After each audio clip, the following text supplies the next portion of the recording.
जब भी मेरी शादी होती तो शादी की रात ही पापा मेरे पति को 25 लाख रुपए देकर कहते कि मेरी बेटी को तलाक दे दो। यूं मैं अब तक कई तलाक ले चुकी थी, मगर पापा हमेशा जबरदस्ती शादी करवा कर तलाक दिलवा देते और वजह कुछ भी न बताते। लेकिन मम्मी उसी रात मुझे दूध में हल्दी डालकर देती, जिसको पीते ही मैं सो जाती थी। आँख खुलती तो हर कोई मुझे अजीब नजरों से देखता। इस बार मैंने सोच लिया कि दूध पीने का नाटक करूंगी। यूं जैसे ही झूठ मूठ की सोई तो पांव तले से जमीन निकल गई। जब मेरा पति मेरे सामने बैठा मुझे बड़ा गौर से देख रहा था, जबकि मैं शादी की सेज पर दुल्हन बनी बैठी खुद ही में सिमटती चली जा रही थी। मैं सोच रही थी अनिल कुछ तो कहेगा, मगर उसे बैठे जब बड़ी देर हो गई तो मैंने अपनी पलकें उठाकर देखा तो उसे खुद में ही खोया हुआ पाया था। मैं आखिरकार बोल ही पड़ी थी, क्या बात है अनिल, आप मुझे इस तरह गौर से क्यों देख रहे हैं? अनिल की नजरें अभी भी मेरे चेहरे पर जमी हुई थी। वह कहने लगा, तुम बेहद हसीन हो नीलम। 2 माह पहले ही मेरी मंगनी हुई थी। तुमसे पहले भी मम्मी मेरे लिए कई लड़कियों के रिश्ते ले जा चुकी थी, मगर मुझे कोई लड़की पसंद नहीं आती थी। जब तुम्हारी तस्वीर देखी तो उस लम्हे मैं पिघल गया था। मुझे तो समझ नहीं आया कि कोई इतना खूबसूरत कैसे हो सकता है। अनिल मेरी तारीफ करने लगा तो अब मेरी जान में जान आई थी। मैं मुस्कुराते चेहरे के साथ उसकी बातें सुनने लगी। वो बोलता चला जा रहा था, नीलम, मैंने मम्मी से कहा कि मुझे ये लड़की दिलो जान से कबूल है। मम्मी भी खुश हुई थी कि चलो अब मेरा घर अब बस जाएगा। मैं इनका इकलौता बेटा हूँ ना, इसलिए उनको मेरी शादी की बहुत जल्दी थी। मैंने भी कहा चट मंगनी और पट ब्याह कर दें, मैं ज़्यादा इंतज़ार नहीं कर सकता। मम्मी ने मेरा कहा मान ली, और अब देखो ना, तुम सिर्फ 2 माह के बाद ही मेरी हो चुकी हो। मगर ये 2 माह यूं ही नहीं कट गए थे। मैंने एक लम्हा गिन गिन कर गुजारा था। तुमसे फोन कॉल पर बात करता तो जी चाहता था कि तुम्हें अपने सामने ले आऊं। नीलम, आज मेरे दिल के तमाम अरमान पूरे हो चुके हैं, मगर अफसोस तो इस बात का है कि मैं तुम्हें हासिल करने की खुशी भी ढंग से नहीं मना सकता, और वक्त जुदाई का भी आ गया। अनिल की आखिरी बात सुनकर मैं चौंक गई थी। मैं बोली, अनिल, आप ये क्या कह रहे हैं? भगवान न करे कि हम कभी जुदा हो। अनिल ने अफसोस से मुझे देखा था, फिर वो बोला, मैं जब से कमरे में आया था इसी बात पर गौर कर रहा था कि तुम ज्यादा अहम हो या 25 लाख। दिल ने तुम्हारा नाम लिया, मगर दिमाग कहता है कि 25 लाख कोई छोटी रकम नहीं है। अगर मैं सारी जिंदगी भी कमाता रहूंगा तो भी 25 लाख रुपए जमा नहीं कर पाऊंगा। मैं हैरत से बोली, कौन से 25 लाख और कहां से आए? अनिल बोला, तुम्हारे पापा ने विदाई के वक्त मुझे ऑफर किया था कि जिस तरह तुम मेरी बेटी को विदा करके घर ले जा रहे हो, अगर इसी तरह से तलाक देकर मेरे घर वापस आ जाओगे तो तुम्हें पूरे 25 लाख रुपए दूंगा। मुझे अनिल की बात सुनकर बहुत गुस्सा आ गया था। मैं बोली, आपका दिमाग तो ठीक है ना? मेरे पापा मेरी शादी के लिए किस कदर परेशान थे ये आप नहीं जानते। उन्होंने बड़ी छानबीन करके मेरा रिश्ता तय किया था, क्योंकि वो कहते थे, नीलम, ये शादी उम्र भर का बंधन होता है, इसलिए मैं बहुत सोच समझ कर ही तुम्हारी शादी करूंगा। अब ऐसा कैसे हो सकता है कि मेरे पापा ही मेरा तलाक दिलवाना चाहते हो? आप यकीनन मेरे साथ मजाक कर रहे हैं, मगर मैं आपको साफ साफ बता दूं कि मुझे इस किस्म का मजाक बिल्कुल भी पसंद नहीं है। कि यह बात सच है कि मैं आपको बहुत चाहती हूँ, मगर इस मजाक की वजह से अगर मैं आपसे रूठ गई तो मानूंगी नहीं। अनिल बोला, प्यारी नीलम, मुझे माफ कर देना, मगर मैं बहुत मजबूर हो चुका हूँ, इसलिए मैं अपने पूरे होशो हवास में तुम्हें तलाक देता हूँ। मैं तो शॉक्ड हो गई थी। मैंने तो कभी सपने में भी नहीं सोचा था कि मेरे साथ ऐसा भी हो सकता है कि शादी की सेज पर ही मुझे तलाक मिल जाएगी। मेरी आंखों से आंसू बहने लगे तो अनिल बोला, बस बस, अभी रोने का वक्त नहीं आया। मुझे डर है कि जरा सी देर पर तुम्हारे पापा अपना फैसला बदल दें, यह न हो कि मेरे 25 लाख में से कटौती हो जाए। चलो जल्दी उठो, मैं तुम्हें तुम्हारे घर पर छोड़कर आऊंगा। मुझसे हिला भी नहीं जा रहा था, मगर अनिल ने मेरा हाथ पकड़ लिया और तकरीबन मुझे घसीटते हुए अपने साथ बाहर ले आया था। गाड़ी में बिठाकर मेरे घर के दरवाजे तक ले आया। उसने बेल बजाई तो दरवाजा पापा ने ही खोला था। पापा की तरफ देखकर अनिल बोला, यह ले अंकल, आपकी अमानत, अब मुझे रकम दें ताकि मैं चला जाऊं। मेरी आंखों के सामने मेरे पापा ने नोटों से भरा हुआ ब्रीफकेस थमा दिया था। अनिल वापस चला गया था तो पापा ने मेरा हाथ थामकर मुझे घर ले आए। उन्होंने मेरा माथा चूमा और मुझे सोफे पर बिठाकर बोले, भगवान का बहुत धन्यवाद है कि उसने तुम्हारी जिंदगी तबाह होने से बचा ली। मैं फूट फूट कर रोने लगी थी। मैं बोली, पापा मुझे बताएं कि आपने मेरे साथ ऐसा क्यों किया? आपने मुझे रुसवा कर दिया। मैंने तो सुना था कि बाप अपनी बेटियों के घर बसाने की खातिर बहुत कुछ कर जाते हैं, मगर आपने तो मेरे पति को पैसों का लालच देकर मेरी तलाक करवा दी। मैं अब तलाक का ठप्पा माथे पर सजाकर कहाँ फिरूंगी? रोते रोते मेरी हिचकी बन गई थी। इतनी देर में मम्मी मेरे लिए हल्दी मेरा दूध लाई। वो कहने लगी, मेरी बेटी दूध पी लो। मैं चीख पड़ी थी। मैं बोली, मम्मी मेरा घर उजड़ गया। मैं शादी की पहली रात ही तलाक लेकर घर वापस आ चुकी हूँ। इस सब के पीछे कोई और नहीं बल्कि मेरे सगे बाप हैं। ऐसे में मुझे दिलासा देने के बजाय, अपने पति के गिरबान पकड़ने के बजाय मेरे लिए हल्दी वाला दूध लेकर आई हैं। मुझे बताए कि यहाँ कोई मजाक हो रहा है। मम्मी ने मेरे दोनों हाथ थाम लिया, जबकि पापा बोले, नीलम जब तुम्हारी शादी अनिल के साथ हो गया तो उसके एक रिश्तेदार ने मेरे कान में आकर मुझे बताया था कि अनिल और उसके घर वाले फ्रॉडी हैं। अनिल तुमसे पहले भी कई लड़कियों से शादियां कर चुका है। यह सब सुनकर तो मैं हैरत में पड़ गया था, मगर मैंने सोचा कि शायद ये झूठी खबर है, इसलिए मैंने अपने तरफ से पता लगाया तो मुझे मालूम हुआ कि अनिल सच में अच्छा लड़का नहीं है। तुम्हारी जिंदगी तबाह व बर्बाद कर देता। तुम मेरी इकलौती औलाद हो, खुद ही बताओ, मैं तुम्हारी जिंदगी तबाह होते हुए देख सकता था क्या? नामुमकिन। मैं गुस्से से बोली, पापा पहले आप कहाँ थे? आपने पहले इस बात की जांच क्यों नहीं की? मेरी मंगनी टूट जाती तो भी मुझे दुख ना होता। मैं तो शादी के बाद तलाक लेकर आई हूँ। अपनी सहेलियों को क्या शक्ल दिखाऊंगी? लोग तो मेरा मजाक उड़ाएंगे ना। पापा बोले, लोगों की खातिर मैं तुम्हारी जिंदगी खराब होने देता क्या? यह नामुमकिन है। हमारा शोर सुनकर जो मेहमान हमारे घर आए हुए थे वो हॉल में आ गए थे। वो तो यह नज़ारा देखकर हैरान रह गए। मम्मी ने जल्दी जल्दी से मुझे हल्दी वाला दूध पिला दिया और अब मेरी आंखों के सामने अंधेरा छाने लगा था। हर तरफ खामोशी खामोशी हो गई थी। देखते ही देखते मैं बहुत गहरी नींद सो चुकी थी। अगले दिन दोपहर के वक्त मेरी आंख खुली। मैं अपने बेड पर लेटी हुई थी। मुझे बहुत अजीब सा महसूस हो रहा था। मेरा दिमाग चारों तरफ के माहौल को पहचानने में गलती कर रहा था। मैं यही सोच रही थी कि आखिर मैं यहाँ क्या कर रही हूँ। और फिर मेरे दिमाग में रात वाला मंजर घूमने लगा था। ओह, मुझे तलाक हो गई है। यह बात सोचते ही मेरा दिल टूट गया था। मैं जल्दी से उठ बैठी और तकरीबन भागती हुई बरामदे में आ गई थी। सब मेहमान वापस जाने की तैयारियों में लगे थे, लेकिन जैसे ही उनकी नज़र मुझ पर पड़ी तो मुझे अजीब नज़रों से देखने लगे थे। मेहमानों की नज़रों में मेरे लिए गुस्सा नहीं था, तंज भी नहीं था, कुछ ऐसा था जिसे मैं समझ नहीं पाई थी। मम्मी ने मुझे देखा तो मेरा हाथ पकड़ मुझे अपने साथ कमरे में ले आई और कहने लगी, नीलम तुम दिल छोटा मत करो। मैं तुम्हारा घर जरूर बसाऊंगी और एक ऐसे शख्स को तुम्हारा हमसफर बनाऊंगी जो तुम्हें सर आंखों पर बिठा कर रखेगा, तुम्हें दुनिया जहां की खुशियां दिलाएगा। तुम ज्यादा गम मत करो। जब तक सारे मेहमान चले नहीं गए थे, मैं मम्मी के कमरे में ही छुप कर बैठी रही थी। मैंने अपना मोबाइल उठा लिया और अनिल के साथ अपनी पुरानी चैट पढ़ने लगी। उसने हर मैसेज में मेरे साथ मोहब्बत का इजहार किया था। उसने हमेशा साथ निभाने की कस्में खाई थी। उसके हर मैसेज में यही लिखा था कि वो मुझे कभी नहीं छोड़ेगा। क्या ऐसी बात करने वाला शख्स धोखेबाज हो सकता है? मेरे दिल से यही आवाज आई थी, नहीं ऐसा नहीं हो सकता। तब मुझे पापा से बेइंतहा नफरत महसूस हुई थी। उनकी वजह से मेरा घर टूट गया था। मैं लोगों से डरने लगी थी, इसलिए घर से बाहर नहीं निकलती थी। जबकि पापा ये सब देखते तो बहुत उदास हो जाते और मुझे कहते, नीलम तुम बाहर निकलो, घूमो फिरो, खुद को यूं घर में कैद मत रखो। मैं उनकी बातें सुनकर दूसरे कान से निकाल देती थी, मगर पापा अब मुझे जबरदस्ती अपने साथ बाहर ले जाने लगे थे। वो मुझे बहुत ज्यादा वक्त देते थे। वो मुझे हर वक्त समझाते रहते थे। एक दिन मुझसे कहने लगे, तुम्हें चॉकलेट पसंद है ना? मैंने इस बात पर हाँ में सर हिला दिया। तो वो कहने लगे, तुम चॉकलेट हासिल करने के लिए किस हद तक जा सकती हो? मैं बोली, पापा मैं तो पहाड़ से भी कूद सकती हूँ। तब पापा बोले, और अगर तुम्हारे सामने एक तरफ बिरयानी रख दूं और एक तरफ चॉकलेट तो तुम किसको चुनोगी? मैं हंस दी, बोली, एक लम्हा बर्बाद किए बगैर मैं बिरयानी को चुन लूंगी, क्योंकि बिरयानी के सामने चॉकलेट की मोहब्बत दिल से कम हो जाती है। तब पापा बोले, नीलम तुम अनिल के लिए चॉकलेट जैसी अहमियत रखती थी, जबकि पैसा उसके लिए बिरयानी था। उसने तुम्हें पैसे की खातिर छोड़ दिया, तो क्या अब तुम सारी जिंदगी उसका रोग लगाकर बैठी रहोगी? पापा की बात सुनकर मैं फुट फुट कर रोने लगी थी।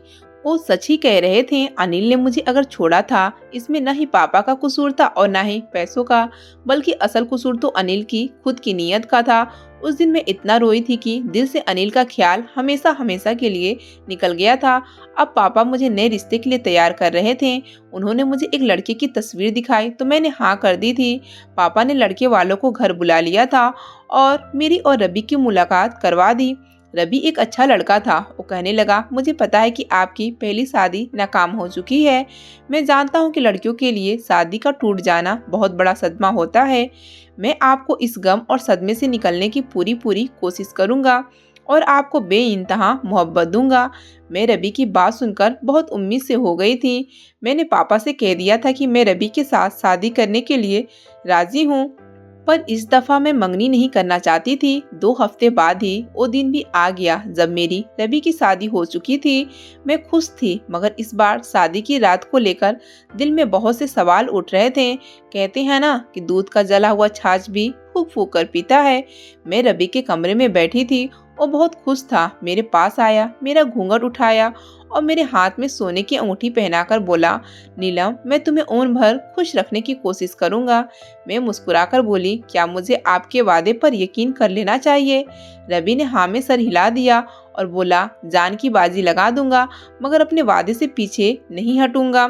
तभी रवि के मोबाइल की घंटी बजी थी। उसने फोन निकालकर कान से लगाया तो उसके चेहरे की मुस्कुराहट खत्म हो गई थी। आप ये क्या कह रहे हैं? मैं आपकी बात समझ नहीं पाया।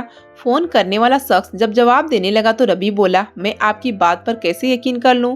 फोन की दूसरी तरफ से शख्स ने उसे न जाने क्या कहा था कि रवि के चेहरे पर मुस्कुराहट फैल गई थी। रवि ने फोन बंद कर दिया और मेरा हाथ पकड़कर बोला, नीलम, मैं तुम्हें तलाक देता हूँ। ये अल्फाज मेरे सर पर हथौड़े की तरह लगे थे। मैं कहने लगी, तुम क्या बकवास कर रहे हो? रवि कहने लगा, नीलम, मैंने 2 साल पहले एक प्राइवेट कंपनी में जॉब स्टार्ट की थी। मुझे बहुत बुरे हालात से गुजारा। उस कंपनी वालों ने तनख्वाह भी बहुत कम थी, जबकि मेरे हुनर की वजह से कंपनी ने बहुत कामयाबी हासिल कर ली थी। जिस दिन मैं तुमसे मिलने घर आया था तब तुम्हारे पापा कहने लगे कि मुझे बताओ रवि, तुम्हारी जिंदगी की सबसे बड़ी ख्वाहिश क्या है? तो मैंने बोला था कि अगर मुझे 20 लाख रुपए मिल जाएं तो मैं अपना बिजनेस शुरू करना चाहूँगा। अभी तुम्हारे पापा का फोन आया था। वो मुझे 25 लाख रुपए देने के लिए तैयार है। बदले में उन्हें मुझसे तुम्हारे लिए तलाक चाहिए। मैं तुम्हें तलाक हरगिज न देता, मगर एक तरफ तुम थी और दूसरी तरफ मेरा एक बहुत ही बड़ा ख्वाब। चलो मैं तुम्हें तुम्हारे घर छोड़ आता हूँ, क्योंकि अब हम दोनों एक दूसरे के लिए अनजान हो चुके हैं। मेरा सर चकराने लगा था। गुस्से से मेरा चेहरा लाल हो चुका था। मैं दहाड़ कर बोली, नहीं जाना मुझे तुम्हारे साथ, मैं खुद चली जाऊंगी।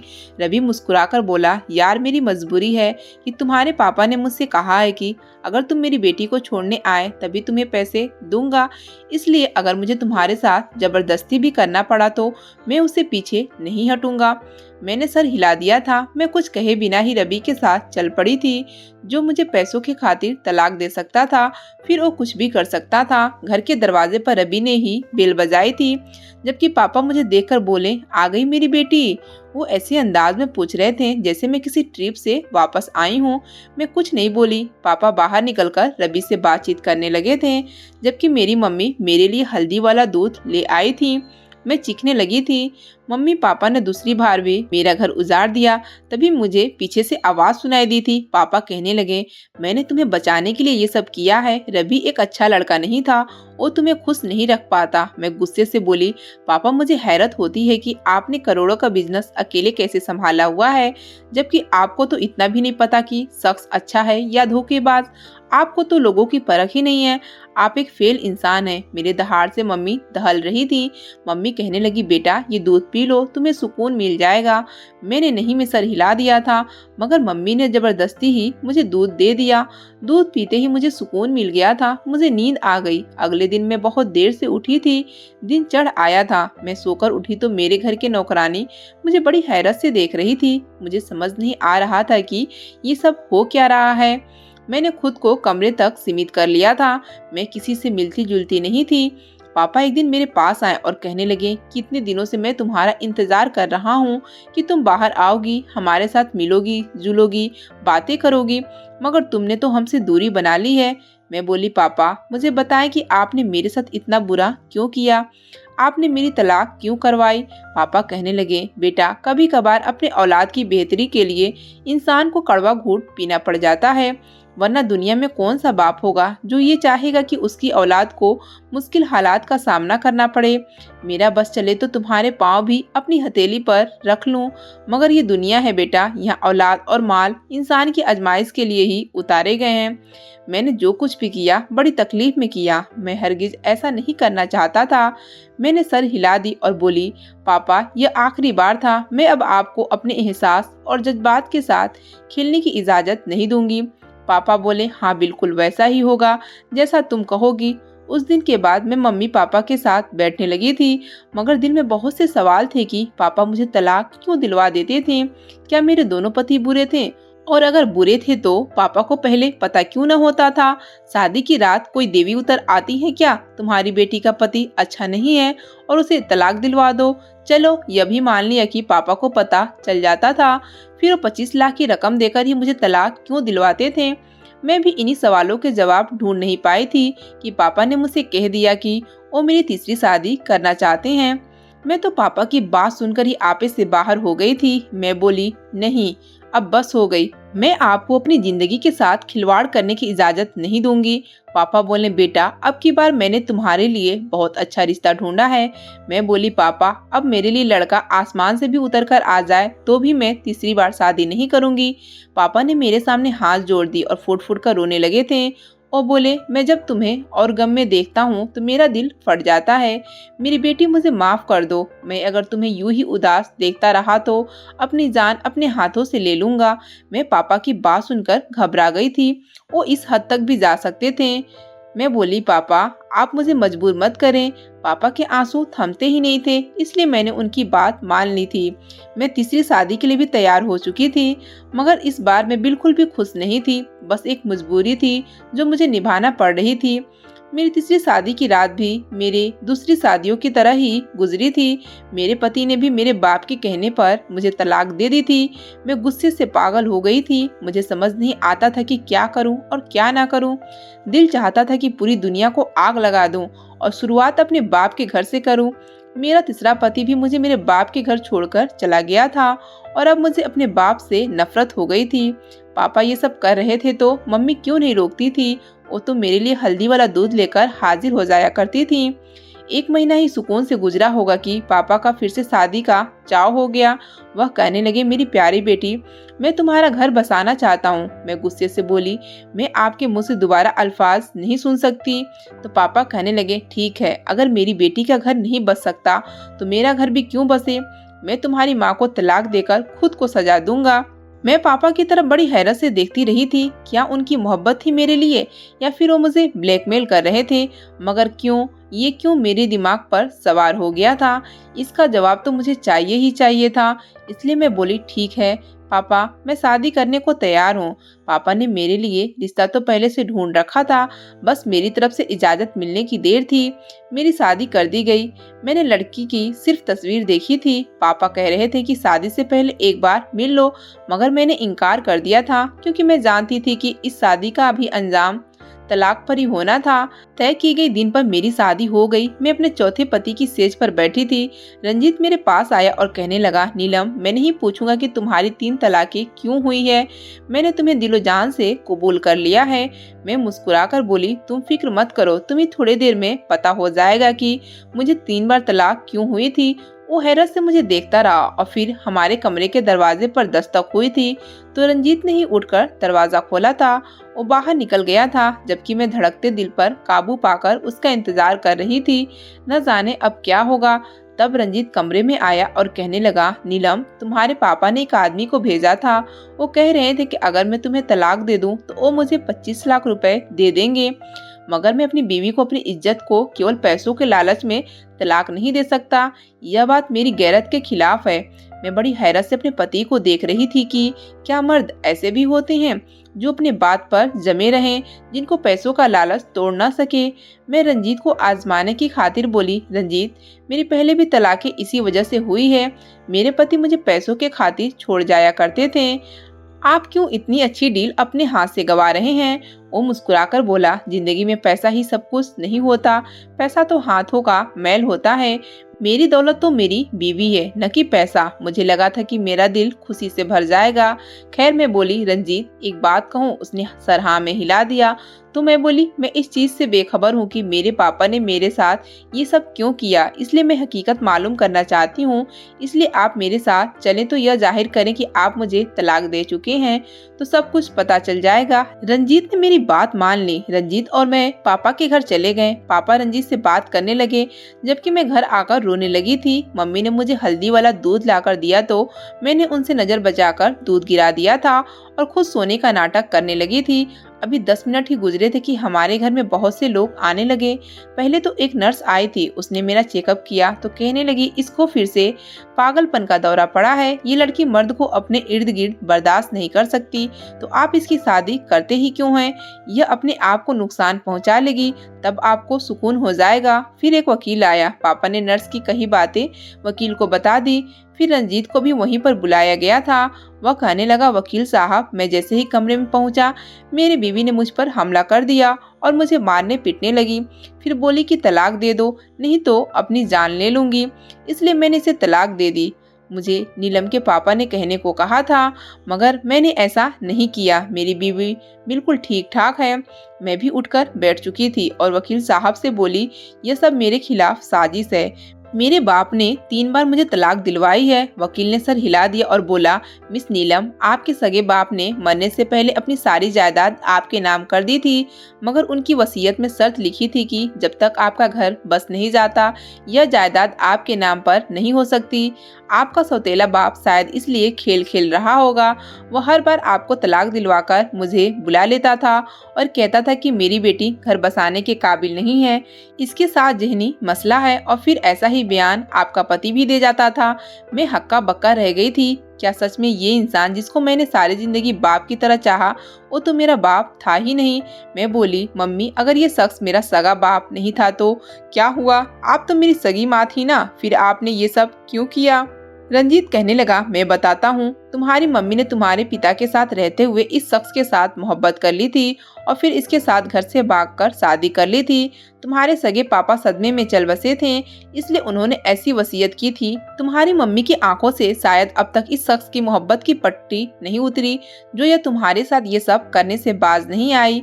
मैं फूट फूट कर रोने लगी थी। आज मैं भरी दुनिया में तन्हा रह गई थी। रंजीत ने ही मुझे सहारा दिया था। मैंने अपने माँ बाप के खिलाफ धोखाधड़ी का मुकदमा दर्ज करवा दिया था। उनको पुलिस पकड़कर ले गई। जिन लोगों ने मुझ पर रहम नहीं किया, भला उन पर तरस कैसे खा सकती थी? और फिर जब तक उन लोगों को सजा न मिल जाती, उनकी हसरत बदलने वाली नहीं थी। सारी जायदाद मेरी हो चुकी थी। मैं और रंजीत हर चीज का ख्याल रख रहे थे।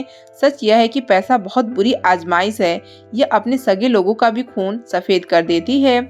दोस्तों, उम्मीद करती हूँ कि आपको हमारी कहानी पसंद आई होगी। कहानी पसंद आई है तो वीडियो को लाइक करें, चैनल पर नए हैं तो चैनल को सब्सक्राइब करें और हाँ, नोटिफिकेशन को ज़रूर दबाएं ताकि अगली अपडेट सबसे पहले आपको मिल सके।